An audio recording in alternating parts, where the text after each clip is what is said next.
আজকে আমরা শুরু করতে চলেছি স্পিড অ্যান্ড ভেলোসিটি, দ্রুতি এবং গতিবেগ। এই চ্যাপ্টারটা আমরা আগেও পড়ে এসেছি, খুব সোজা চ্যাপ্টার। আমাদের আইটিআই সিলেবাসে এই চ্যাপ্টারটা আবার আছে। তো এই চ্যাপ্টারটা পড়তে গেলে স্পিড আর ভেলোসিটির কিছু বেসিক জিনিস আমাদের প্রথম জেনে নিতে হবে। যেমন হচ্ছে প্রথম জানতে হবে আমাদের হচ্ছে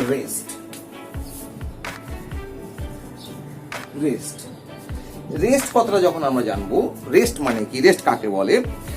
এ body said to be at rest if it occupies the same position with respect to surroundings. মানে আমরা যখন দেখবো কোনো বস্তু সময়ের সাপেক্ষে স্থান পরিবর্তন যদি না করে তাকে আমরা স্থির বস্তু বলি। সময়ের সাথে সাথে তার স্থান পরিবর্তন হয়নি তাকে আমরা স্থির বস্তু বলি। আর গতিশীল বস্তু কখন বলি? কোনো বস্তু সময়ের সঙ্গে সঙ্গে যদি স্থান পরিবর্তন করে তাহলে বস্তুটিকে আমরা গতিশীল বস্তু বলি। A body said to be in motion if its changes position with respect to surroundings with respect to times, তখন আমরা তাকে গতিশীল বস্তু বলি। তো আজকে আমাদের এই চ্যাপ্টারটা যখন আমরা পড়ব,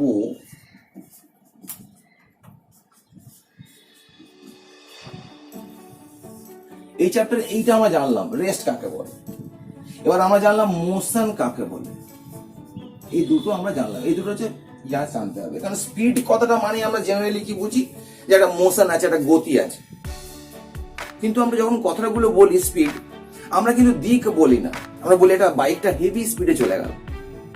জানিস বাইকটা হেভি স্পিডে গেল, এত স্পিডে গেল, কিন্তু আমরা কোনো দিক বলি। তার মানে আমরা স্পিড কথাটাতে কোনো দিকের উল্লেখ করছি না।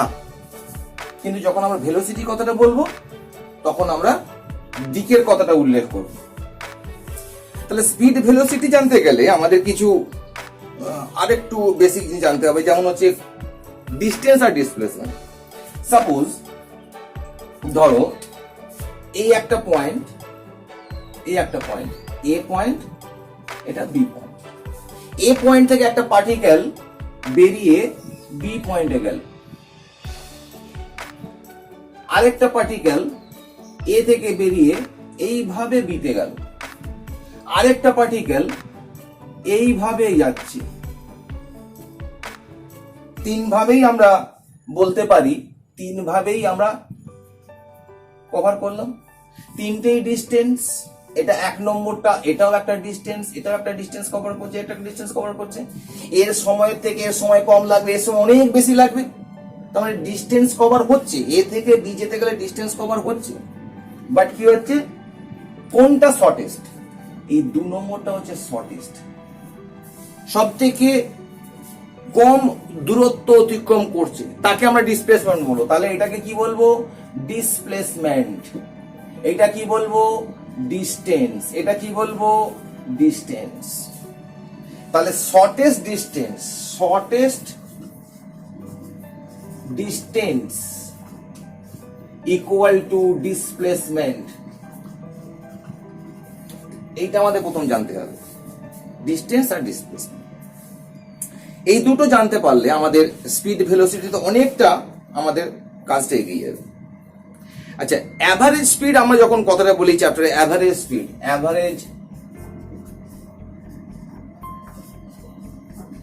স্পিড, তখন আমরা এরকম একটা চিহ্ন দিই, ডেল্টা টি আমরা চিহ্নটা দিই। আর যদি আমি ইনস্ট্যান্টেনিয়াস স্পিড বলি,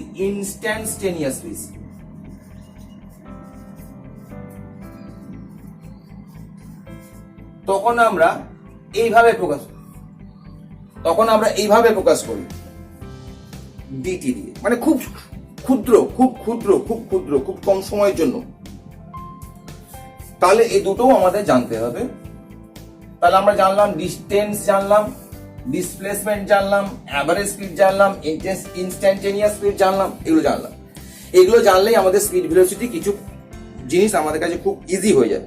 যেমন আমি আগেই প্রথম বলছিলাম, স্পিডের বেলা কিন্তু কোনো দিক নেই, কোনো দিক পাচ্ছি না। ভেলোসিটি বেলা কিন্তু দিক আছে। তার মানে স্পিডের বেলাতে কি আছে? ম্যাগনিটিউড আছে।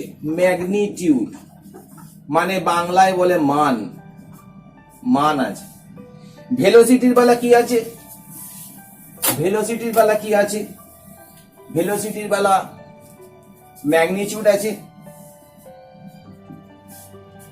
আর ডিরেকশন আছে, ম্যাগনিটিউড আছে আর ডিরেকশন আছে।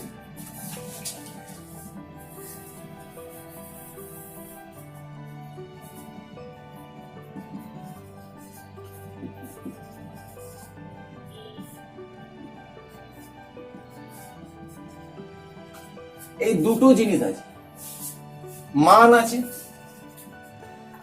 আর দিক আছে। তাহলে মান দিক যদি থাকে তাহলে ভেক্টর বলবো, এটা হচ্ছে স্কেলার। আরেকটা শর্টকাট জিনিস বলে দিই, ভেলোসিটিতে ভেলোসিটি কি আছে? V. Vector vector V, vector V, velocity V. এটাও একটা মনে রাখার উপায়। এবার আমি কিছু পার্থক্য দেখাবো যাতে স্পিড ভেলোসিটির পার্থক্যটা আমাদের খুব সহজেই মনে থাকবে।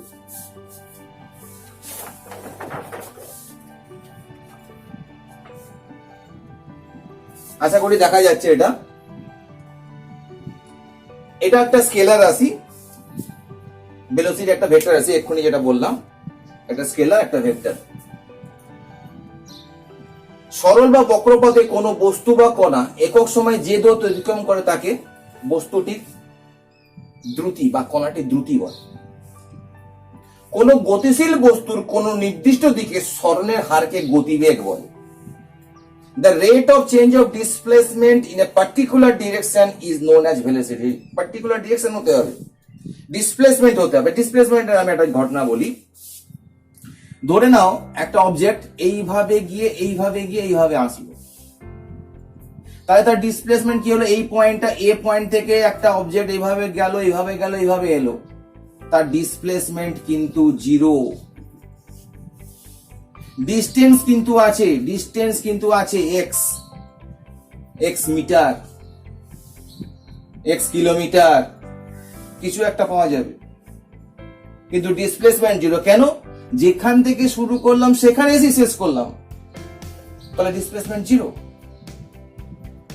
এটা হচ্ছে ডিসপ্লেসমেন্টের। ডিস্টেন্স কিন্তু সে কভার করলো, সময়ের সাথে সাথে তার ডিস্টেন্সটা কভার হলো।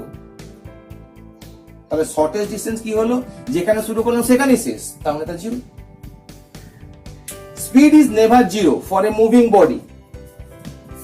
মুভিং বডির ক্ষেত্রে স্পিড কখনো শূন্য হতে পারে না। Velocity may be zero for a moving body.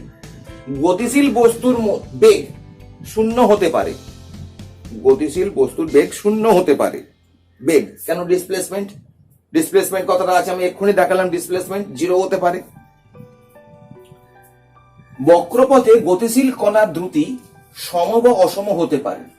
বক্রপথে গতিশীল বস্তুর দ্রুতিটা সম বা অসম হতে পারে, কিন্তু বক্রপথে বস্তুর বেগ সর্বদা পরিবর্তনশীল। বক্রপথে বস্তুর বেগ সর্বদা পরিবর্তনশীল। মানে in a curve path the speed of a moving body may be constant or variable. Constant হতে পারে, ভেরিয়েবল হতে পারে কার্ভ পাথে স্পিডটা। কিন্তু যখন এটা কার্ভ পাথে velocity of a moving body always variable, কারণ কি তার দিকে সব সময় পরিবর্তন ঘটছে। প্রতি মুহূর্তে, প্রতি ন্যানো সেকেন্ডে, পিকো সেকেন্ডে তার দিকের পরিবর্তন ঘটছে। মানটা থাকছে, দিকের কিন্তু পরিবর্তন ঘটছে, তার মানে তার ভেলোসিটি চেঞ্জ হচ্ছে। সেটাই বললো, বক্রপথে বস্তুর বেগ সর্বদা পরিবর্তনশীল। এবারে গড় দ্রুতির মান কখনো শূন্য হয় না, সর্বদা ধনাত্মক হয়। অ্যাভারেজ যে স্পিড আমি এক্ষুনি বলেছিলাম, অ্যাভারেজ স্পিড, সেটা কখনোই শূন্য হবে না, সর্বদা ধনাত্মক হবে। গড় বেগের মান শূন্য, ধনাত্মক বা ঋণাত্মক হতে পারে।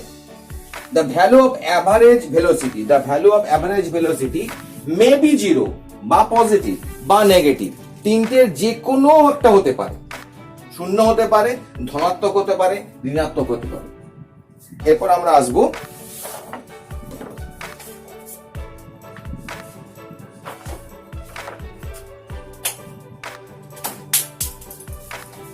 কেবল মানের পরিবর্তনের দ্রুতি পরিবর্তন হয় না, কেবল মানের পরিবর্তনের দ্রুতি পরিবর্তিত হয়।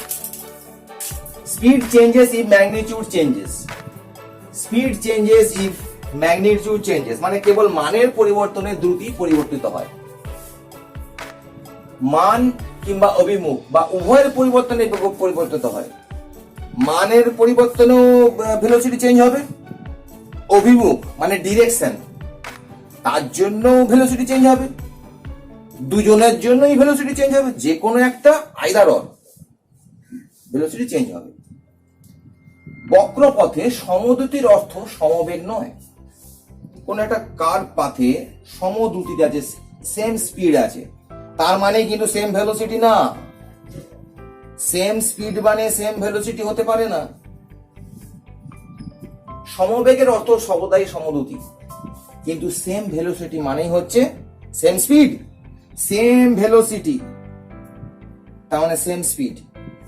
এই পার্থক্যগুলো আমাদের শর্ট কোশ্চেনে মানে এমসিকিউতে আসে, আমাদের জানতে হয় এগুলো।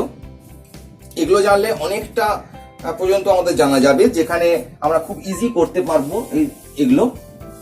এবার আমরা আরেকটা জায়গায় আসবো। আমি একটা ডিসপ্লেসমেন্ট ডিসটেন্স নিয়ে আরেকটা তোমাদের জানতে করি। সেখানে ধরে নাও এই পয়েন্ট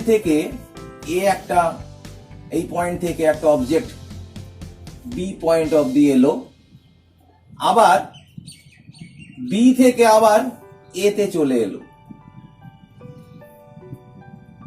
এটা যাত্রাপথ হচ্ছে ওয়াই কিলোমিটার, ডিস্টেন্সটা হচ্ছে ওয়াই কিলোমিটার, এই ডিস্টেন্সটা হচ্ছে ওয়াই কিলোমিটার রাস্তা, এ থেকে বি পয়েন্টের ওয়াই কিলোমিটার।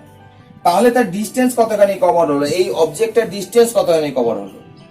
খুব সোজা ডিস্টেন্স, খুব সোজা ডিস্টেন্স। ওয়াই গেল, ওয়াই এলো, তাহলে ওয়াই প্লাস ওয়াই সমান 2y কিলোমিটার। ডিসপ্লেসমেন্ট কি হবে আবার মনে করে দিই। এটা লিনিয়ার মোশনে আছি, একটি লিনিয়ার মোশনে আছি। লিনিয়ার মোশনে কি আছি আমরা? এইভাবে গেলাম, এইভাবে এলাম, তার মানে যে জায়গা থেকে শুরু করেছিলাম সেই জায়গাতেই শেষ করলাম, তাহলে ডিসপ্লেসমেন্টটা জিরো, জিরো ডিসপ্লেসমেন্ট হবে না। ঠিক আছে, আরেকটা এক্সাম্পল দিয়ে বোঝাই। এই একটা এ পয়েন্ট, এই একটা বি পয়েন্ট, এখান থেকে ওটা অবজেক্ট গেল। ধরে নাও লেট এ থেকে বি এর দূরত্ব, এ থেকে বি এর দূরত্ব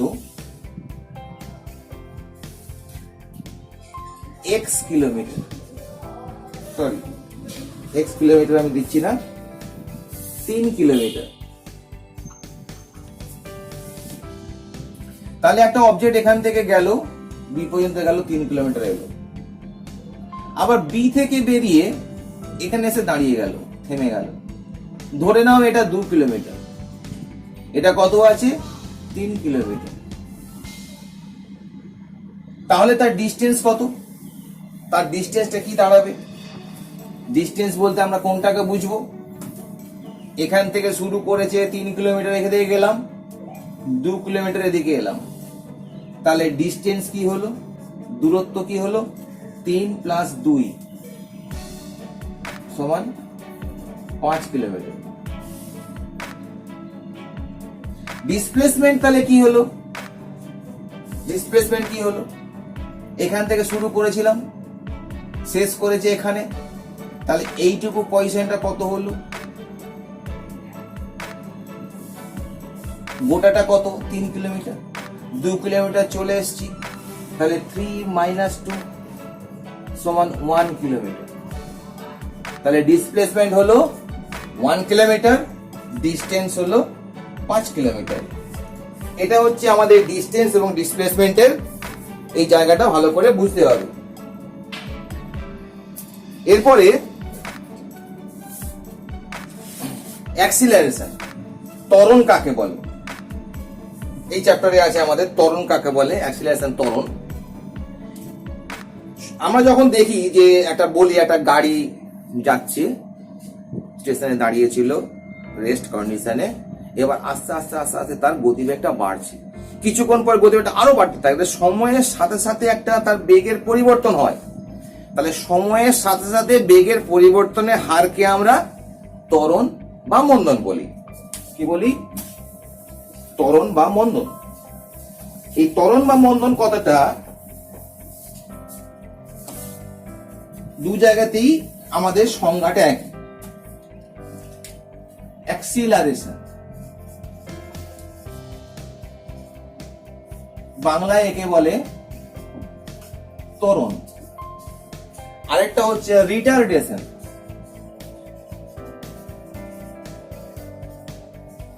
মন্দন। এর আরো নাম আছে, আরো ইংরেজিতে নাম বলে একে নেগেটিভ অ্যাক্সিলারেশন। নেগেটিভ অ্যাক্সিলারেশনও বলে। তাহলে ত্বরণ মন্দনের ডেফিনেশনটা এক, সংজ্ঞাটা এক।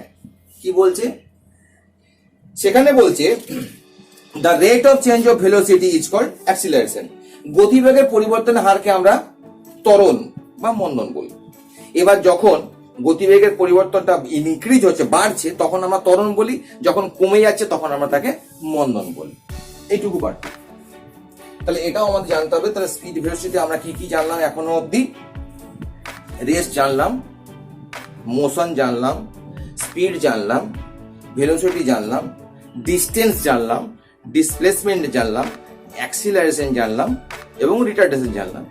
এগুলো তোমরা একটু ভালো করে দেখে নেবে, একটু ভালো করে এই কারণে দেখতে বলছি, এখান থেকে অনেক শর্ট কোশ্চেন আসে যেগুলো আমাদের জানতে হবে। এর পরের ক্লাসে আমরা কি করব? আমাদের ওই সূত্রগুলো আমরা দেব, ইকুয়েশন অফ মোশন, এগুলো আমরা দেব।